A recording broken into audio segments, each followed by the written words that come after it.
fans, and welcome to another Panther Comms Monday in the Bucks. Week 16. Panthers, Bucks. Can you say number one in the division? Is it possible for you to say number one in the division? I like that. It feels good. It feels good. Now, nobody is satisfied, clearly, because we have two games to play. In fact, we have to play these same Bucks again. But as we all know, Victory Monday is simply about yesterday, and that's what we're going to talk about. Carolina Panthers pull it out in the B of A 23-20. Man, that was something. It was somewhat of an ugly game, too, actually.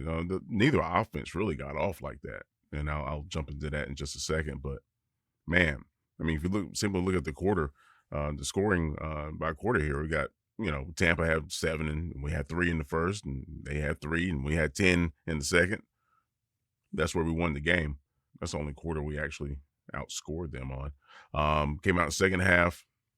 We had a decent drive in the third quarter, excuse me.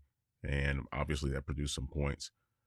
Fourth quarter, 3-3, and our defense did just enough to make sure that we seal the deal with that Ransom pick.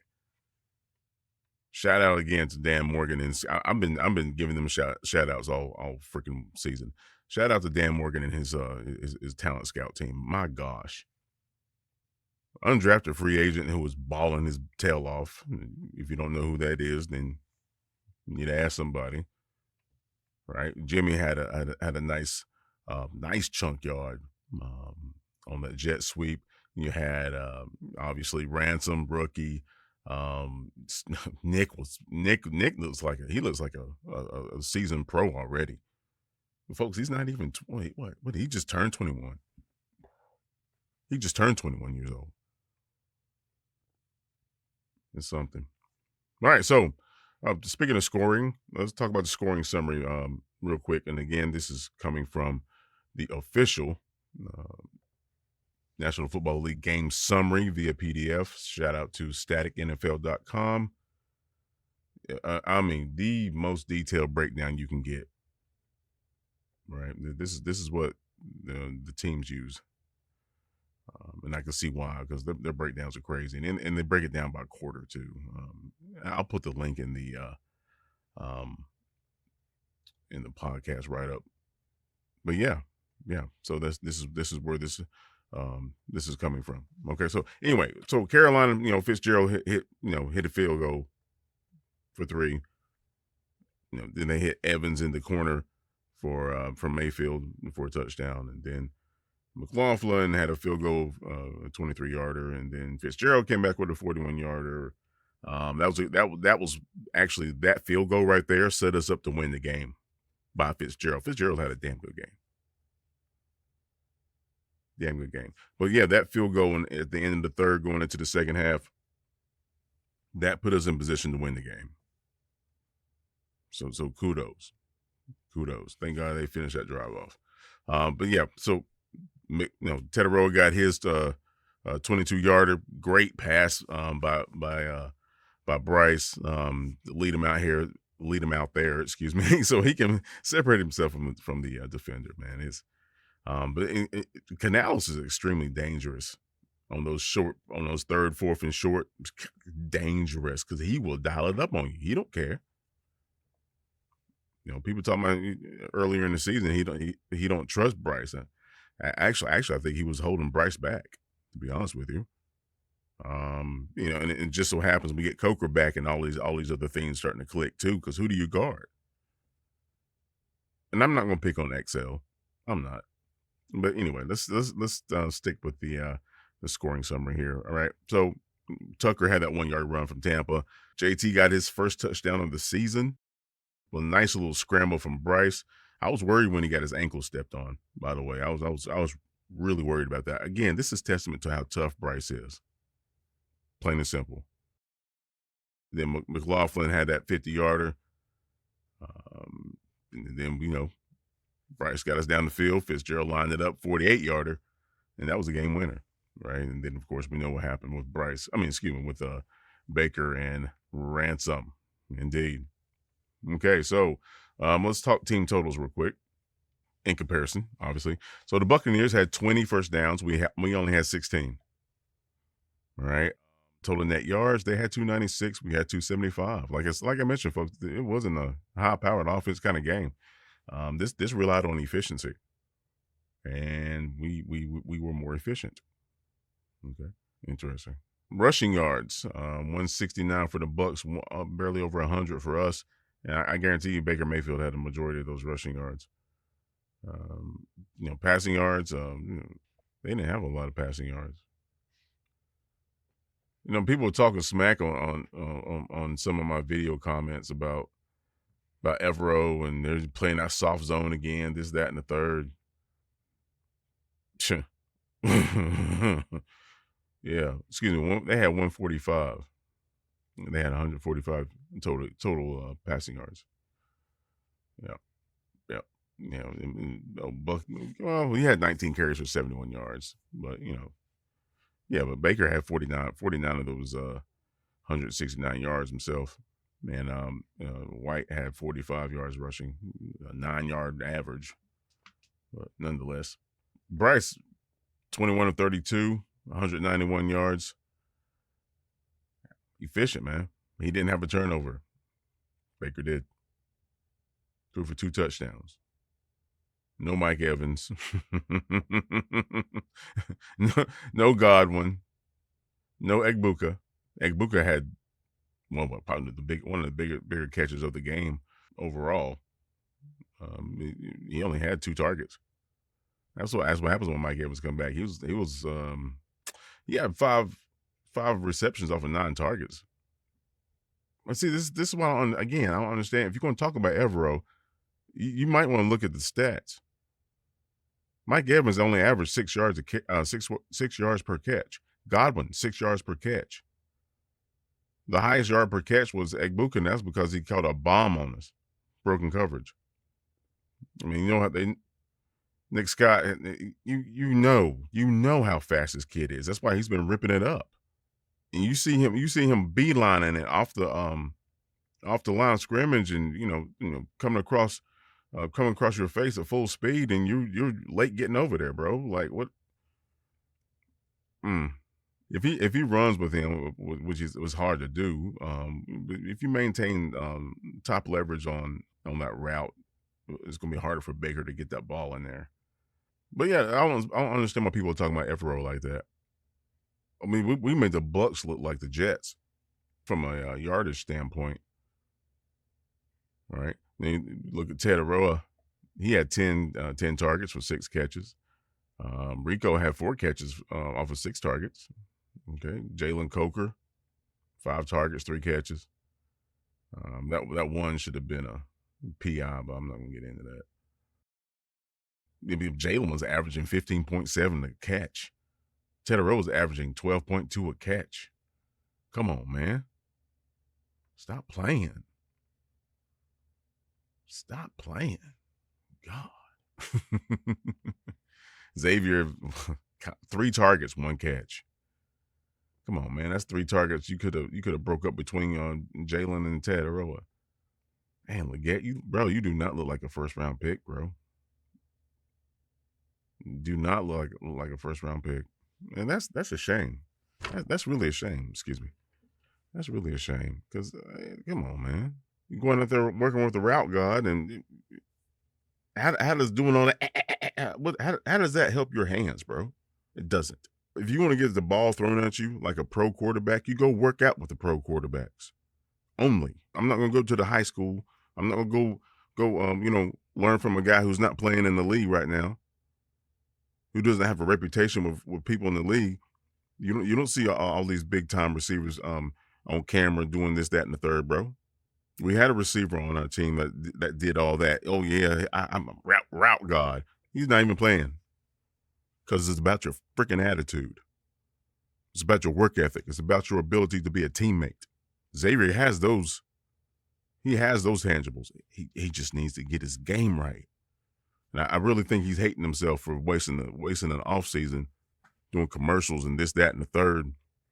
Probably want to fire his manager too, doing this, that, and the third, and not working on his craft. He could have made some big moves this season, but he chose to do other things. Jalen Coco was grinding his offseason, and it shows on the field. Tetairoa was working out with Husmanzada, the wide receiver from the Bengals. He was getting worked up by a pro. My man worked, he played with Chad and all that, bro. With Carson Palmer. He liked that. Who's XL working with? Rapka. Come on, man. Yeah, gosh, man. That irks me. Come on, man. Anyway, so let's go down to the final team statistics, or continue, I should say, with the team statistics. Third down efficiency. Now, we were decent. We didn't have a fourth down attempt this game, which is interesting. But yeah, third down efficiency, they had 8. They were 8 of 14. We were 6 of 12. Again, this was a tight game, folks. First downs by rushing, I'm going to break this down for you. By rushing was 8 to 7. Buccaneers had 8. We had 7. They have 9 passing first downs. We had 9 passing first downs. And here we go again. The Buccaneers had 3 first downs off of penalties. Here we go again. Yeah. I don't know. The last 2 weeks these referees have been. Anyway, I'm not gonna get into all that. Red zone efficiency. The Buccaneers, of course, 2 of 3 for 67%, and we were 1 of 2. Okay. We didn't get to a goal-to-goal situation because Bryce was dialing y'all up. No need to talk about that. And Tampa had the ball for 9 more minutes than we did. So, yeah. Oh, man, it feels good to be number 1, Jack. Feels good to be number 1. All right, let's look at the defense real quick. Just talk about their stats real quick. Yeah, Nick Scott led tackles with 10 combined. Roseboom had 8 combined. A sack. Yeah, tackle for a loss and a quarterback hit, obviously. Charles, 7 combined tackles. Moreg, 7 combined tackles. Yeah. Derek Brown was a menace. He had a sack. Yeah, buddy. Smith Wade had 5 tackles, mostly because he was getting picked on. Hey, man, Mike Evans is a hard guard, man, for any freaking body.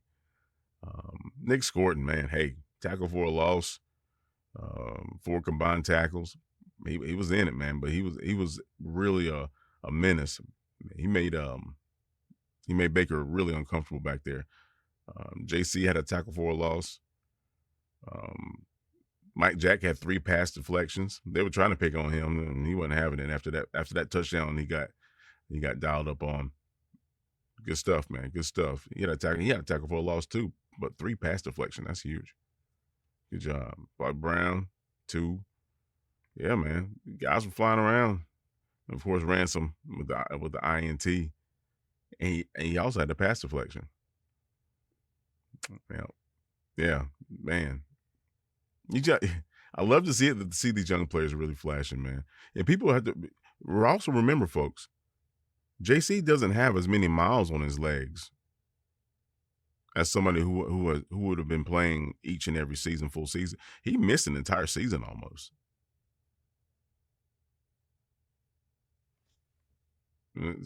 We have a young core of players, and this might really, really work out well for us going forward. Huge. All right.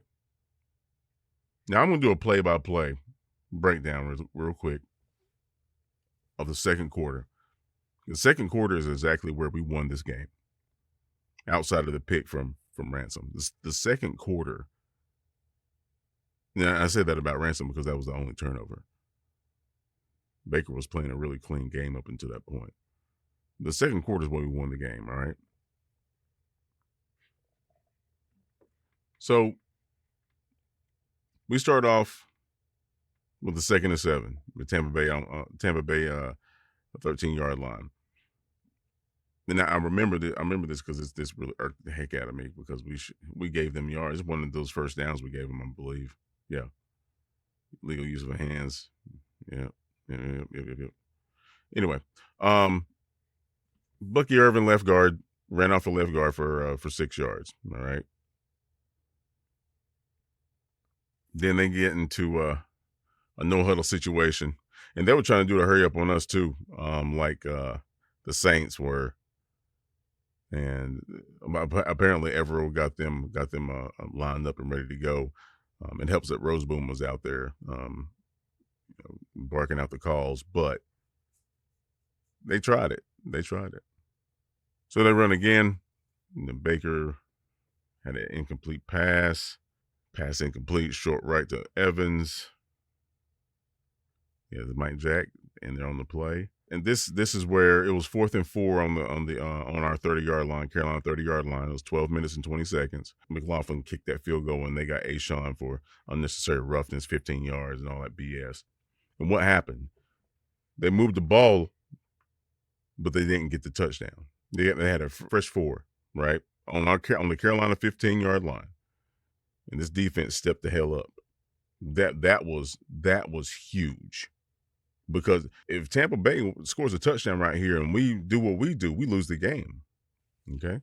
Big difference. That was probably one of the biggest defensive stance that we had during the game right there.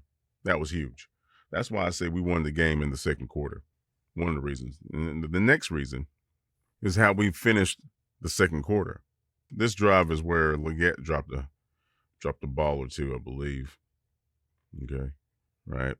Shout out to Big Evans, our tight end, for being an integral part in getting the ball down the field, mind you. Right? But primarily, that defensive stance is why we won the game.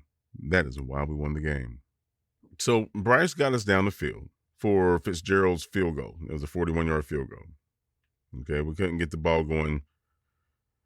We had a couple of slip ups in our protection and trying to run the ball. We didn't do a very good job of running it. Rico had a -1 yard rush on the first down, 2nd and 11. Bryce hit McMillan for 17 yards, got us back on the first down. But yeah, Bryce threw incomplete deep left to McMillan.